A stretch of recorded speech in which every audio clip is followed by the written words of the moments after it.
Hello, this is Reverend Don Lewis, and welcome to another week of Living the Wiccan Life. In this episode, we bring you more interviews from the 25th Annual Winterstar Festival held in New York State earlier this year. Our interviews are with Louis Martinie of the New Orleans Voodoo Spiritual Temple and Black Moon Publications, and with Doug Saul and members of the Association for Consciousness Exploration of Wright University. I'm sure you'll enjoy them. We're with Louis Martinie from the New Orleans Voodoo Spiritual Temple. And you were down New Orleans. Yeah. And we all know about the Katrina that. Yeah. Can you tell us a little bit? You know, of course, the house was destroyed. I evacuated up north. I'm up north now. I've been up north for about 2.5 years, and plan to go back when we're a little bit more rebuilt. And there's a job for me back there. And a lot of this, it's almost impossible to talk about New Orleans or to talk about New Orleans voodoo now without talking about Katrina. And with Katrina, at Starwood, for the first time, we used a rhythm to call the force of Katrina as a loa. Because Katrina, this occurred to me about 2 years ago, that the Katrina is a loa the same way as Papa Legba, the same way as Erzuli, the same way as Oya. It is a sentient entity now that one can call and work with.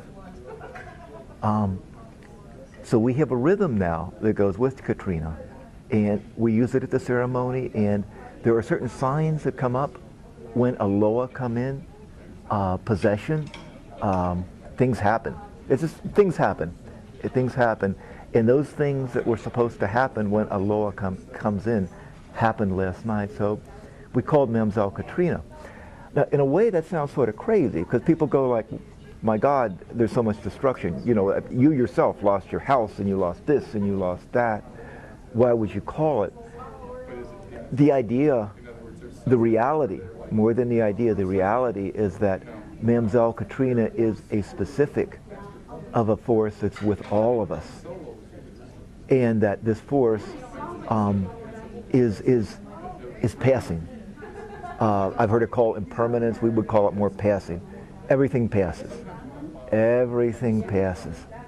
And so while I was hit by Katrina, while New Orleans was hit by Katrina, it's a universal phenomena. It's part of a universal phenomena. And as such, that loa speaks to a universal need, that need to understand passing, or I've met some Mongolian refugees and some Tibetan refugees in Bloomington, and they talk about impermanence. So it is a specific of that. Now, you're also with Black Moon Publishing. Yeah. Talk about a little bit about Black Moon Publishing. Yeah, we had maybe between 100 and 200,000 pages of manuscripts, and it was an open archive, and it was the largest open archive available. That was down in New Orleans, and right now, I don't know where most of that is, where those are. People that know about ceremonial magic, we have stuff from Akkad. I know we lost a letter from Akkad. That's really a tragedy. When he was talking about the tree that he generated, and this, and this. That's gone. Right now, I'm looking for 10 banana boxes full of these manuscripts. Some of those manuscripts, Marty, Dr. Labak at Marshall University's got maybe 15 banana boxes full of manuscripts, full of publications, particularly from that period. And Marty, or Dr. Labak, studies, a really good friend, a long time friend. He studies possession states. So we do a lot of stuff with him. With Black Moon, he's right behind me. You can see we're resurrecting. We are resurrecting. It's different than it was before, because it's got to be different than it was before Katrina. Most of the stuff survived. Most of the stuff after Katrina survived, but a lot was lost. For some of our viewers, this is going to be the first time they've ever seen or talked with him about voodoo. What is voodoo? I mean, from a practitioner's point of view. Yeah. You know, the first thing that comes up when someone says, what is voodoo, is the ancestors. And one of our primary secrets, and it's not a secret because it can't be spoken, it's a secret because it's difficult to hear. You can speak it, but it's really difficult to hear. is that the earth itself that we walk on is the ancestors. It's not, that's not symbolic. There's nothing symbolic about that. This under here is organic material. This is organic material down there. Those are beings that came before us. My mother, my father, my grandfather, my grandmother are part of this earth, this organic material that I walk in.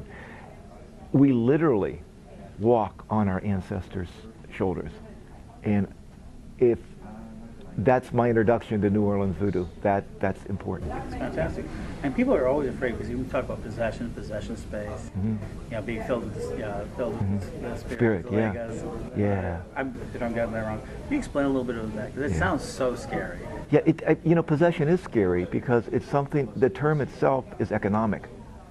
The term itself is generated from outside of our culture and applied to it. You possess objects. Objects are possessed. You know, you don't possess, that's slavery. That's slavery. That's an outgrowth, that term is an outgrowth of slavery and of the slave culture. Yeah, I mean, what I would be more apt to say as a priest and as a drummer, as an elder of the temple, is taken by spirit.